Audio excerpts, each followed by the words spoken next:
ନବୀନ ପଟ୍ଟନାୟକ ଲୋକଟା ଭଲ, ନବୀନ ପଟ୍ଟନାୟକ ଭଲ, ତା ବାପ ଭଲ, କିନ୍ତୁ 15 ବର୍ଷ ହେଲା ନବୀନ ପଟ୍ଟନାୟକ ପୁରା ମୋକ କରିକି ରଖିଦେଇଛି। ଗୋଇଠା ମାଇଲା, ମାଡ ମାଇଲା, କିଏ କିଏ ଏ ବାଡିପଟା ପାଣ୍ଡିଆ କାଠି ଚୋର ନେଇଛି।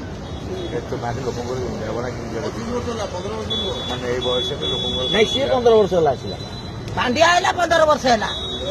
ଓଡିଶାଟାକୁ ଖାଇଦେଲା ପୁରା। ଆକୁ ଓଡିଶା ଖାଇଲା, ଆମ ପରିସରକୁ ଖୋଳ କରିଦେଲା ପୁରା।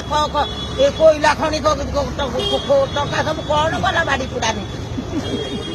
ତାମିଲନାଡୁରେ ବୁଲିଲା। ହଁ ଓଡିଶା ଲୋକମାନେ ତାମିଲନାଡୁରେ ପଡିଲା, ତାମିଲନାଡୁ ଲୋକକୁ ଆଣିକି ଦେଲେ। ଆମ ଓଡିଶାର ଲୋକ ନଥିଲେ ନା ଅଣ ଓଡିଆ ଆଣିକି ଗୋମାଂସ ଖିଆକୁ ଦେଉଳ ଭିତରେ ପୁରେଇ ରାଧାବଲ୍ଲଭ ମଠରେ ନେଇକି ତାକୁ ଅଭଡା ଖୁଆଇ ସେଇ ପାଣ୍ଡିଆ ବାଡି ପୁଡା କାହାକୁ ବୁଡେଇଥିଲା? ସେଇ ଗୋମାଂସ ଖାଇଥିଲା ଯୋଉ ଝିଅଟା। ଓ ଏଇ ଯୋଉ କାମିଆ ଜେନା କାମିଆ ଜାନି ନା ଜାନି